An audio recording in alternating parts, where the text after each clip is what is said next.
নমস্কাৰ সকলোকে স্বাগতম জনাইছো আসাম কেৰিয়াৰ পইণ্ট ইউটিউব চেনেলৰ অন্য এটা নতুন ভিডিঅ' লৈ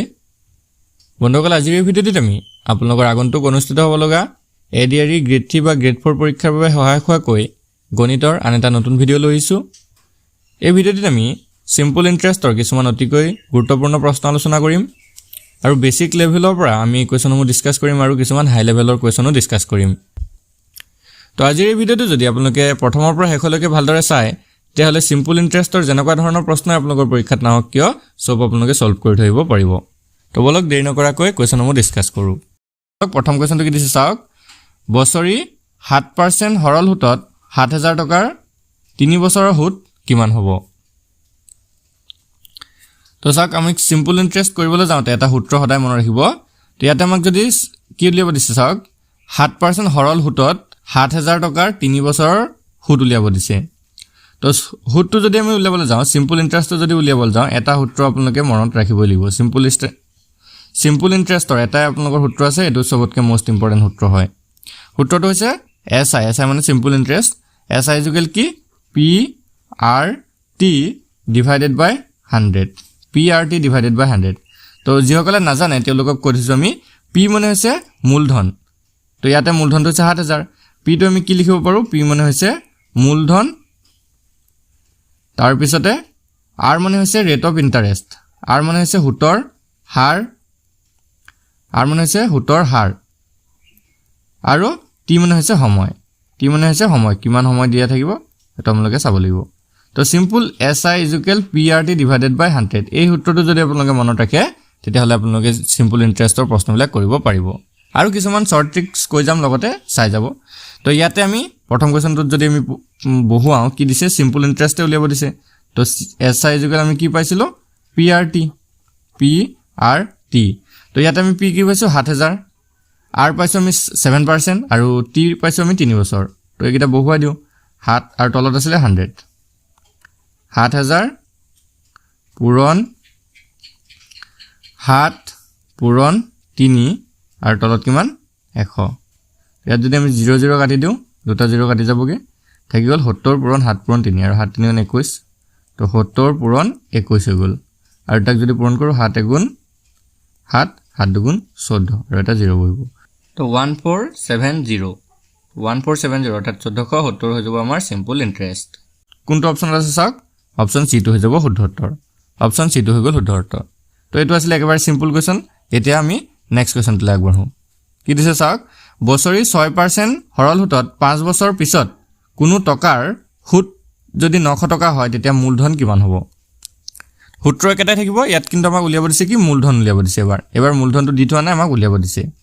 এবাৰ আমাৰ ৰেট অফ ইন্টাৰেষ্টটো দিয়া আছে টাইমটো দিয়া আছে আৰু হুতটো দিয়া আছে মানে সিম্পল ইন্টাৰেষ্টটো দিয়া আছে তো ইয়াত কি দিয়া আছে আমাৰ SI দিয়া আছে 900 টকা ৰেট অফ ইন্টাৰেষ্ট দিয়া আছে আমাক 6% আৰু টাইমটো দিয়া আছে আমাক 5 বছৰ এতিয়া আমি কি উলিয়াব লাগিব P টো উলিয়াব লাগিব মূলধনটো উলিয়াব লাগিব তো আমি যদি P উলিয়াবলৈ যাওঁ সেম ফৰ্মুলাটো আমি অলপ হলাই দিম P টো যদি উলিয়াবলৈ যাওঁ কি হ'ব SI * 100 divided by R * T কৰিলে হৈ যাব তো এতিয়া আমি কি কৰিম SI মানে আছিল 900 পূৰণ 100 তলত 6 পূৰণ 5 এতিয়া আমি যদি কৰিবলৈ যাওঁ 6 5 গুণ কিমান হৈ যাব 30 আৰু এফালে 900 আৰু 100 30 যদি 90 3 যদি 90 কাটি দিও 30 হৈ যাব 30 আৰু 100 পূৰণ হৈ দিব 30 পূৰণ 100 30 আৰু 100 পূৰণ কৰিলে যাব 3000 তো আমাৰ মূলধনটো কিমান হৈ গল 3000 সিম্পল একেবাৰে সহজ প্ৰশ্ন হয় অপচন এ টো হৈ যাব শুদ্ধ উত্তৰ অপচন এ টো হৈ যাব শুদ্ধ উত্তৰ তো এইবিলাক একদম বেসিক লেভেলৰ কোৱেশ্যন হয় আপোনালোকে সবে পাৰিব তো বলক নেক্সট কোৱেশ্যনটো আগবঢ়ো কি দিছে হুতৰ হাৰ কিমান হলে 425 টকাৰ 3 বছৰৰ হুত মূলধন 476 টকা হ'ব তো এটো অলপ হাৰ্ড লেভেলৰ কোৱেশ্যন হয় যদি আপোনালোকে আগৰকিটা বুজি পাইছে এটো কৰিবলৈ চেষ্টা কৰক আৰু এটা কথা মনত ৰাখিব ইয়াত হুত মূলধনটো দিয়া আছে অৰ্থাৎ হৰ বৃদ্ধি মূলটো আমাক দিয়া আছে ইয়াত কিন্তু আমাক ইন্টাৰেষ্টটো দি থকা নাই চাব আমাক হুতৰ হাৰ উলিয়াব দিছে অৰ্থাৎ ৰেট অফ ইন্টাৰেষ্টটো উলিয়াব দিছে ৰেট অফ ইন্টাৰেষ্টটো দি থোৱা নাই উলিয়াব দিছে আৰু কি দি থৈছে মূলধনটো দি থৈছে P টো দি থৈছে আমাক 425 টকা আৰু টাইমটো দি আছে আমাক 3 বছৰ দি আছে চাওক ইয়াতে এটা মিসিং হৈছে মিসিংটো কোনটো হৈছে ইয়াতে আমাক কি দিয়া নাই SI টো দিয়া নাই সিম্পল ইন্টাৰেস্টটোৱে দি থকা নাই তো সিম্পল ইন্টাৰেস্টটো দিয়া নাই কিন্তু আৰু এটা কথা দিছে হৰবৃদ্ধি মূল দিয়া আছে অৰ্থাৎ কি হৰবৃদ্ধি মূলটো আমি a বুলি ধৰিম a দিয়া আছে 476 টকা তো হৰবৃদ্ধি মূলৰ পৰা আমি সিম্পল ইন্টাৰেস্ট উলিয়াব পাৰো তো কেনেকৈ উলিয়াও চাই লওক তো আমি যদি a ৰ পৰা সিম্পল p টো মাইনাস কৰি দিও তেতিয়া SI ওলাই যাব SI মানে কি a minus p অৰ্থাৎ কি হ'ব 476 minus 425 আৰু 476 ৰ পৰা যদি আমি 425 টো মাইনাস কৰি দিও তেতিয়া হৈ যাব এটো কিমান এটো হৈ যাব সৰি এটো হৈ যাবগে 6 ৰ পৰা 5 থাকিল 1 7 ৰ পৰা 2 থাকিল 5 51 তো SI টো আমাৰ কিমান ওলাই গল গিয়াত SI ওলাই গল 51 এতিয়া আমাক উলিয়াব দিছে হেতু উলিয়া দিম সিম্পল আমাক r% উলিয়াব দিছে তো r টো উলিওৱা সূত্ৰটো কি হ'ব এটো হৈ যাব SI into 100 divided by p into t হৈ যাব তো এটো সিম্পল কৰি দিয়ক SI মানে আমি পালো মাত্ৰ 51 পূৰণ 100 তলত p মানে মূলধন আছিল কিমান 425 বহাই দিয়ক আৰু t মানে আছিল 3 বছৰ 3 তো এতিয়া যদি আমি কটাকটি কৰো 3 এ যদি আমি 51 কাটো কেবাৰ যাব 3 এ 51 কাটিলে যাব 17 বাৰ 17 যদি 425 কাটো আমি এটো যাব তেতিয়া 25 বাৰ এটা কি থাকিলে 25 আৰু উপৰ থাকিলে 100 25 এ যদি 100 কাটো 4 বাৰ যাব তো আমাৰ ৰেট অফ ইন্টারেস্ট কিমান লৈ গল 4% 4% কোন অপচন আছে নেকি চাওক অপচন ডি টো হৈ যাব শুদ্ধ উত্তৰ অপচন ডি টো হৈ যাব শুদ্ধ উত্তৰ তো আশা কৰিছো এতিয়া আপোনালোকে এনেকুৱা ধৰণৰ সিম্পল প্ৰশ্ন যদি পৰীক্ষাত আহি যায় পাৰিব তো বলক আৰু কিছুমান টাফ কোৱেশ্চন আমি ডিসকাস কৰো তো বন্ধুসকল ইয়াতে আমি এটা কথা জনাই থওঁ আপোনালোকৰ এক্সামৰ বাবে যেহেতু এতিয়া মাত্ৰ 10 দিন মান সময়হে হাতত আছে তো আপোনালোকে কিমান প্ৰিপাৰেচন কৰিছে বা আপোনালোকৰ প্ৰিপাৰেচনটো কেনেকুৱা হৈছে চেক কৰিব বিচাৰে তেতিয়াহলে আমি আপোনালোকৰ বাবে এখন মক টেষ্ট বনাইছো মক টেষ্টখনৰ মূল্য মাত্ৰ 25 টকা তো 25 টকা পে কৰি পিনে আপোনালোকে মক টেষ্টখন ল'ব পাৰে আৰু নিজকে পৰীক্ষা কৰিব পাৰে আৰু যদি কাবাৰ এডিআৰই বা আসাম পুলিচ এক্সামৰ বাবে সম্পূৰ্ণ সিলেবাস থকা কিছুমান পিডিএফ লাগে তো সেই পিডিএফ বিলাকো পাই যাব তো স্ক্ৰিনত থকা নাম্বাৰটোত হোৱাটছআপ কৰি আমাৰ পৰা এই পিডিএফ বোৰ লৈ ল'ব পাৰিব তো বলক এতিয়া আমি নেক্সট কোৱেশ্চনটো আগবঢ়ো কি দিছে বছৰি 5% হৰল হুতত 400 টকাৰ 6/1/4 এটো 6/1/4 মানে 6 সমস্ত 4 ভাগৰ 1 বছৰ পিছত হুত মূলধন কিমান হ'ব হুত মূলধন মানে হৰবৃদ্ধি মূল কিমান হ'ব চাওক হুত মূলধন মানে হৰবৃদ্ধি মূল কিমান হ'ব তো ইয়াত আমাক কি দিছে বছৰটো দিছে সৰি ৰেট অফ ইন্টাৰেস্ট 5% হৰল হুত সিম্পল ইন্টাৰেস্টত 400 টকাটো মূলধন আৰু বছৰটো দিছে 6/1/4 ইয়ে তো তেতিয়া যদি এটো হয় যদি হৰবৃদ্ধি মূল কিমান হ'ব তো প্ৰথম কথা আমি ইয়াত SI উলিয়ালম সিম্পল ইন্টাৰেস্ট উলিয়ালম আৰু তাৰ পিছতে কি হৰবৃদ্ধি মূলটো উলিয়াব পাৰিম এতিয়া চাওক আমাক বছৰটো কিন্তু ইয়াত এনেকে দি থোৱা নাই ডাইৰেক্টলি 5 বছৰ 3 বছৰ বা 6 বছৰ এনেকে দি থোৱা নাই কি দিছে 6/1/4 দিছে তো ইয়াক যদি আমি ভাঙি লওঁ অলপ যদি ভাঙো 6/1/4 টো কি কৰিব পাৰিম 6 4 গুণ 24 একে 25 25/4 কৰিব পাৰিম 25/4 পাতি থৈ দিম ঠিক আছে যত আমাৰ টাইম লিখিব থাকিব তাত 25/4 কৰি থৈ দিম তো আমি জানো SI উলিওৱা সূত্ৰটো আমি জানো মনত আছে সবৰে SI ইকুৱেল কি আছিল PRT divided by 100 আছিল তো ইয়াতে বহুৱা দিয়ক মানকিটা P মানে হৈ যাব ইয়াত 400 টকা ইনটু R মানে হৈ যাবগে 5% আৰু T মানে হৈ যাবগে সৰি এটো 25/4 আৰু তলত 100 থাকিবই এতিয়া সিম্পল চাওক ওপৰতে চাওকচোন আপোনালোকে 4 এ 400 কাটিলো 100 বাৰ গল এতিয়া 100 আৰু ওপৰ তলৰ 100 আৰু ওপৰ 100 কাটি দিলো কাম খতম আমাৰ থাকি গল অকল 5 পূৰণ 25 আৰু 5 আৰু 25 যদি পূৰণ কৰো এটো হৈ যাব 5 25 125 ওলাই গল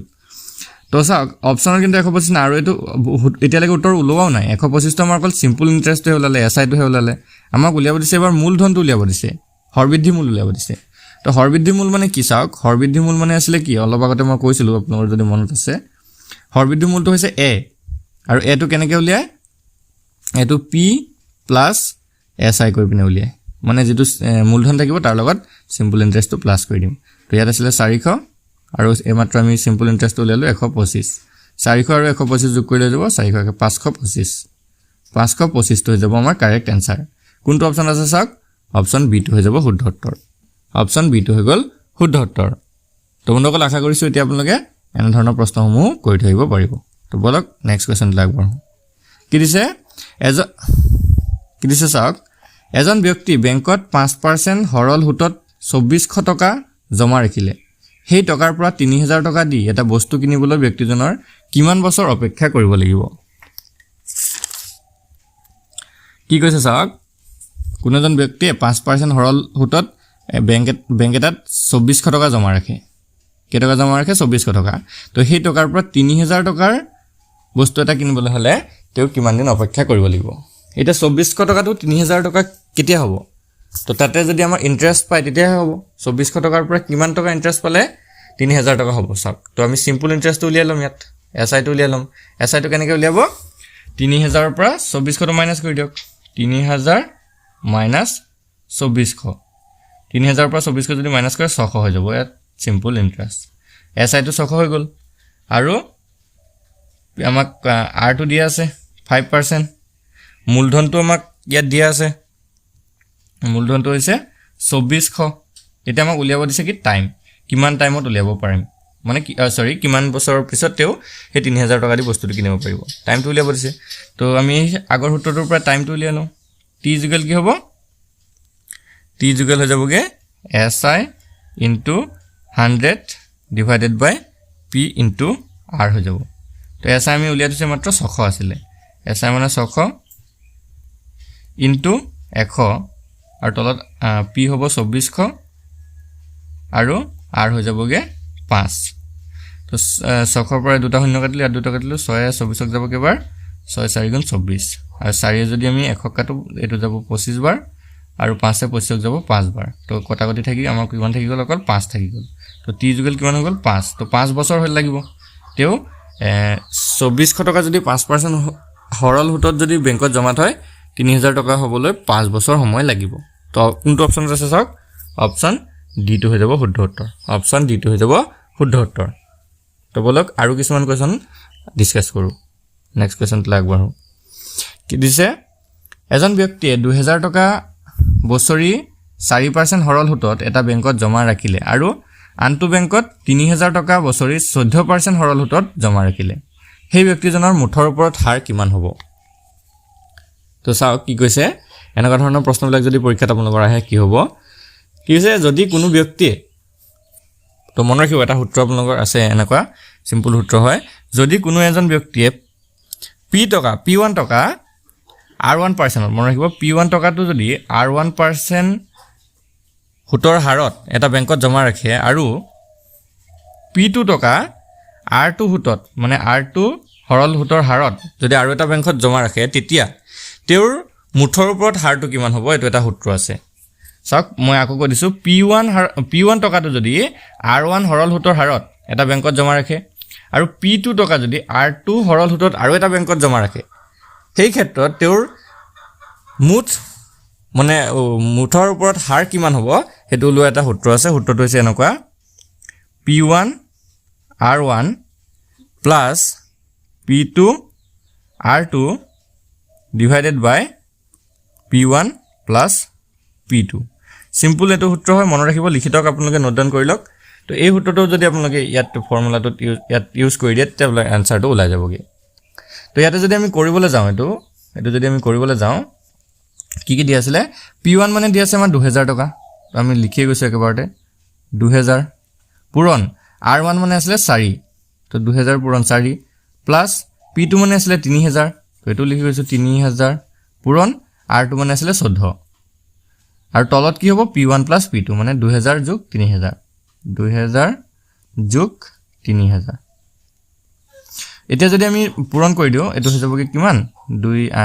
8000 প্লাস 314 হৈ যাব 48 সৰি 42000 আৰু তলত কিমান হৈ যাব 2000 3000 যোগ কৰিলে 5000 এটা যদি আমি কৰো 8000 আৰু 42000 যোগ কৰিলে 50000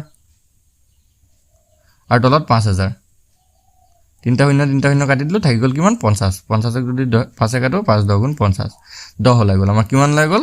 10% তো তেওঁৰ মুঠৰ ওপৰত হাৰ যদি আমি উলিয়াবলৈ যাওঁ কিমান হ'ব 10% অপচন সি টো হৈ যাব শুদ্ধ উত্তৰ অপচন সি টো হৈ যাব শুদ্ধ উত্তৰ তো আশা কৰিছো এতিয়া আপোনালোকে এনে ধৰণৰ প্ৰশ্নবিলাক কৰিব পাৰিব আৰু এই সূত্ৰটো কিন্তু আপোনালোকে মনত ৰাখিব সূত্ৰটো কিন্তু বহুত ইম্পৰ্টেন্ট হয় তো বলক আৰু কিছুমান কোৱেশ্চন ডিসকাস কৰো নেক্সট কোৱেশ্চনটো কি দিছে সুতৰ হাৰ 4% বৃদ্ধি পোৱাত কোনো টকাৰ 3 বছৰৰ সৰল সুত 600 টকা বৃদ্ধি পায় তেন্তে মূলধন কিমান হ'ব কি কৈছে চাওক যদিহে সুতৰ হাৰ 4% বৃদ্ধি পাইছে আৰু তাতে কোনো এটা টকা আছে সেই টকাখিনিৰ 3 বছৰৰ সৰল সুত 600 টকালৈকে বৃদ্ধি হৈ গৈছে তেতিয়া মূলধন কিমান হ'ব তো এনেকুৱা ক্ষেত্ৰত মূলধনটো কেনেকৈ উলিয়াব চাওক সূত্ৰ এটা আছে সিম্পল সূত্ৰটো কি কয় যে সুতৰ হাৰ যদি r% বৃদ্ধি পোৱাত সুতৰ হাৰটো যদি r% বৃদ্ধি পায় তো ইয়াত 4% বৃদ্ধি পাইছে r% বৃদ্ধি পায় তেতিয়া কোনো টকাৰ t বছৰত কি হ'ব সৰল সুত যদি p1 টকা বৃদ্ধি পায় তেন্তে মূলধন হৈ যাব t সময়ত যদি p1 টকা বৃদ্ধি পায় তেতিয়া মূলধন হৈ যাবগে কি p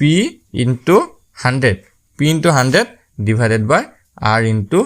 t হৈ যাব সিম্পল সূত্ৰ হয় একদম সহজ কথা মনত ৰাখিব পাৰিব তো ইয়াতে যদি আমি বহুৱাই দিও p মানে আছিল ইয়াত কিমান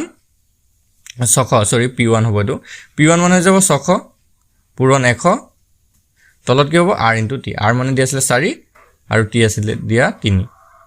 তো এটো যদি আমি কৰো 600 পূৰণ 100 তলত 3 4 12 আৰু 12 যদি 60 কাটি দিও এটো যাব 5 বাৰ 50 50 আৰু 100 যদি পূৰণ কৰো চাওক 50 আৰু 100 যদি পূৰণ কৰো কিমান লাভ 5 × 5 5000 হৈ যাব আমাৰ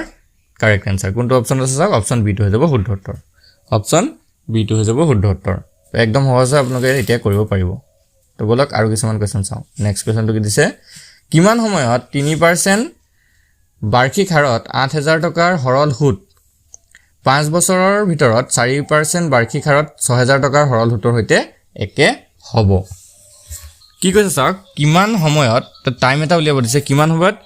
3% বাৰ্ষিক হাৰত 3% বাৰ্ষিক হাৰত 8000 টকাৰ সৰল সুত 5 বছৰৰ 4% বাৰ্ষিক হাৰত 6000 টকাৰ সৰল সুতৰ সৈতে একে হ'ব প্ৰশ্নটো কিন্তু বহুত কনফিউজন লগা হয় ভালদৰে চাই লওক তো প্ৰথমতে আমি নেক্সট যেটো দিছে তো তলৰ নেক্সট লাইনটো যেটো দি আছিল চাওক 5 বছৰৰ ভিতৰত 4% বাৰ্ষিক হাৰত 6000 টকাৰ সৰল সুতৰ সৈতে সমান হ'ব বুলি কৈছে তো প্ৰথম কথা হ'ল আমি তলৰটো চাওকচোন 5 বছৰ দি আছে টাইমটো আমাক দি আছে 5 বছৰ r টো দি আছে আমাক